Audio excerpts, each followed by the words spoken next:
Hello, David Zritsky for the Bond Experience.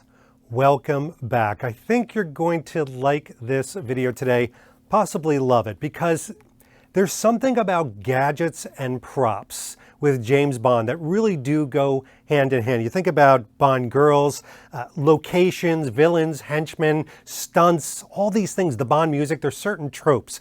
But what do we all, as children or children at heart, look forward to in the Bond films? It's the gadgets, it's the props. We want to see what is Q Branch coming up with, or what are the henchmen using, or what are they using to not only be resourceful, but let's face it, there's something about gadgets that get to us from an emotional standpoint. So what I'd like to do is go through and talk about what are some of my favorite gadgets and props in my collection, made by both companies and by individual artists.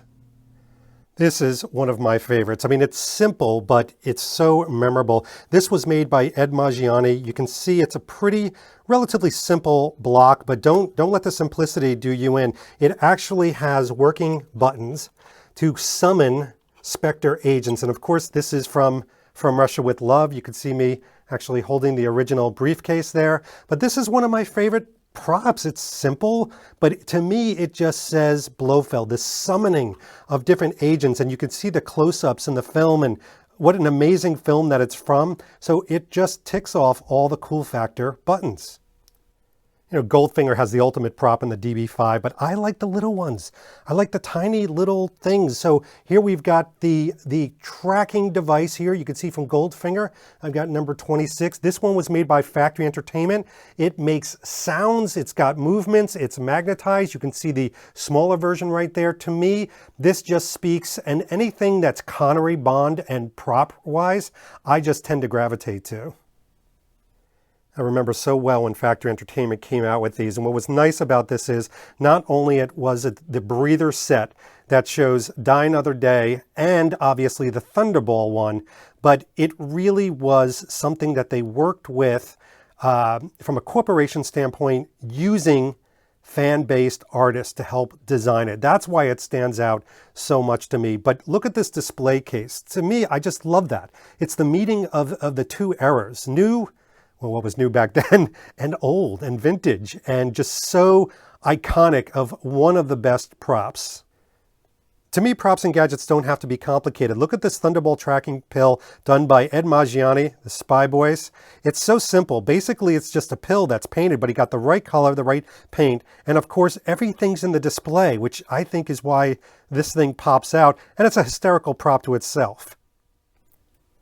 Sometimes the very design of something can be attractive. For example, the magnetic helium bullet that you see in Live and Let Die, to me, that just says simplicity. It's basically two pieces married together, expertly built, but simple. That's why I like it. I mean, first of all, it's a very memorable part of the film, but it's very simple in its design. I'm sorry, I'd be hard-pressed not to have this piece in a video about props and gadgets. To me, this is the granddaddy, the Golden Gun. It's not even used by Bond, but here it is. It's signed by Roger Moore and Christopher Lee. This is one of these pieces that I just love. Again, Factory Entertainment built it. The SD Studios did the older one.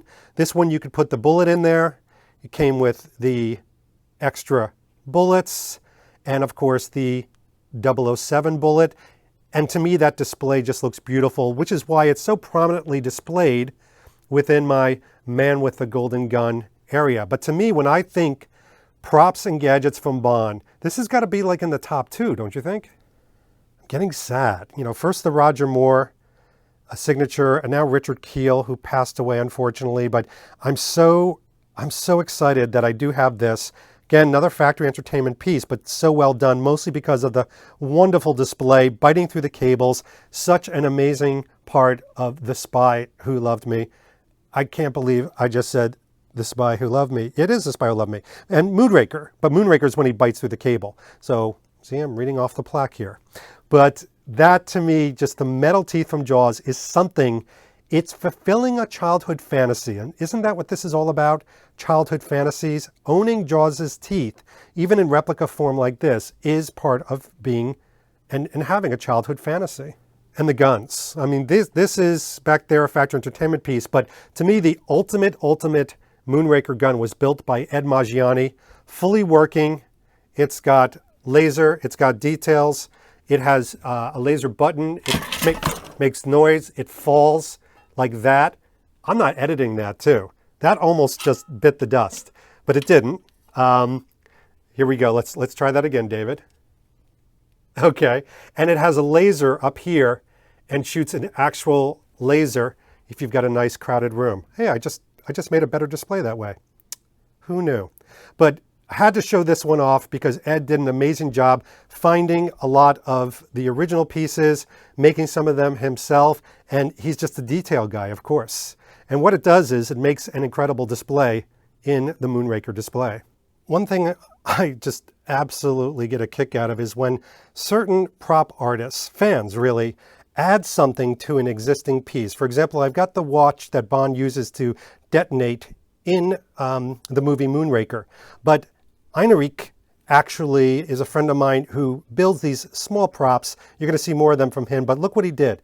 He actually built for me the detonator piece, but then he displayed it in this amazing display. And wait a minute. Oh my gosh, the guy is a detail guru. But look at this. Now I've taken a very simple watch and I've made it even better.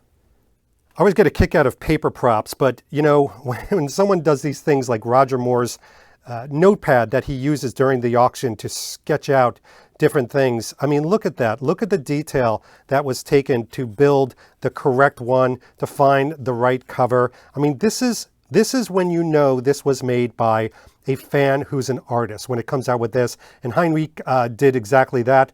And by the way, I got to still put that into my TV watch, but he made it, well, he kept me abreast of situations. This is amazing. This was done, this piece right here and this wonderful display was done from a Pisces night vision monocular. It's number 4 out of 10 made, Goldeneye 1995, made by Mini Jeff, affectionately a gentleman who can build unbelievable props, makes them for friends. And this is just a beautiful piece, looks like exactly from Goldeneye and goes incredibly well with the rest of the gems from the movie.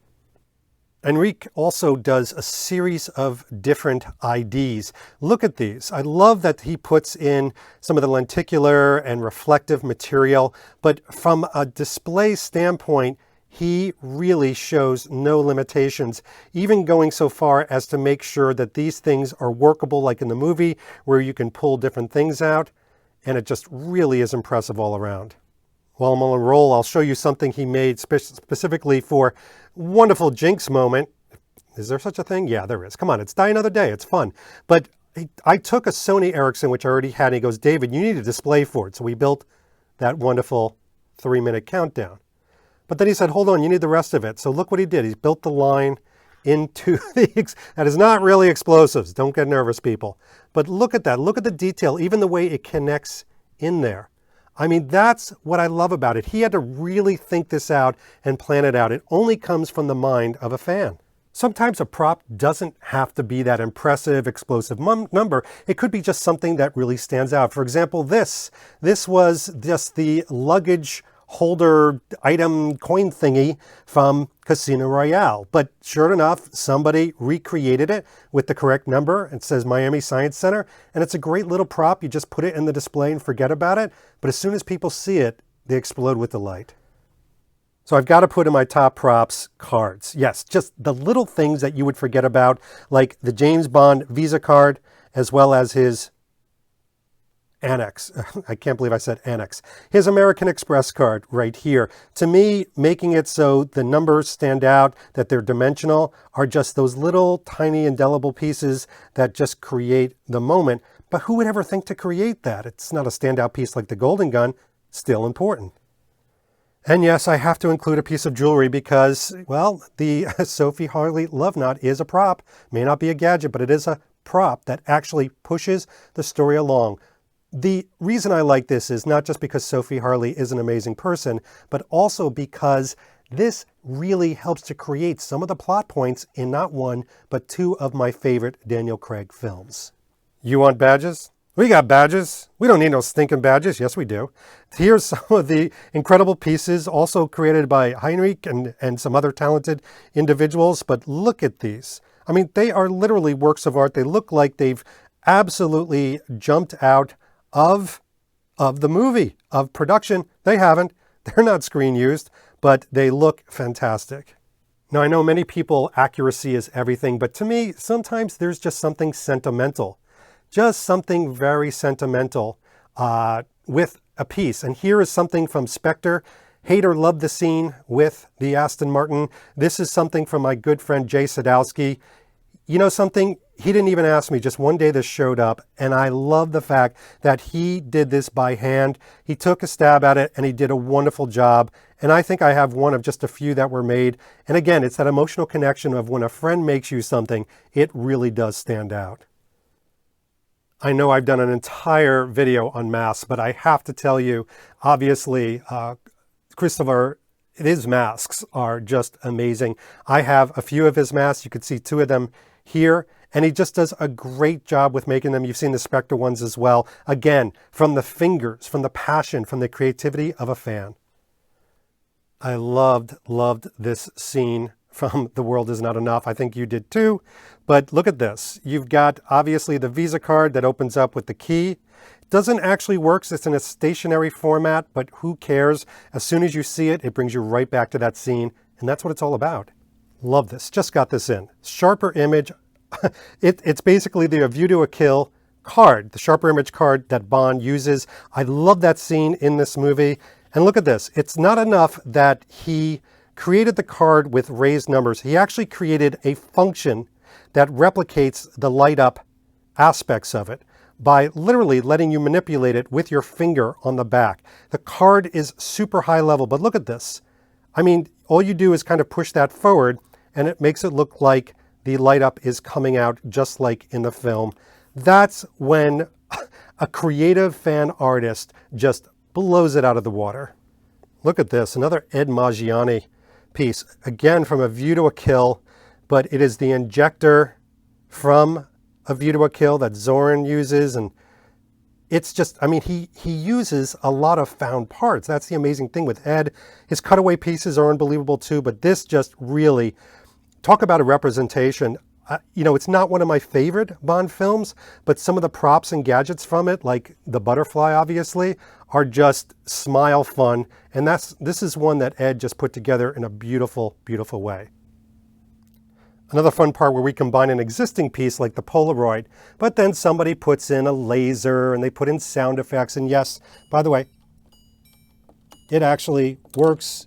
There's a laser that shoots out. And then, of course, you've got the picture that goes with it. To me, a great part in a really fun film. And look at that.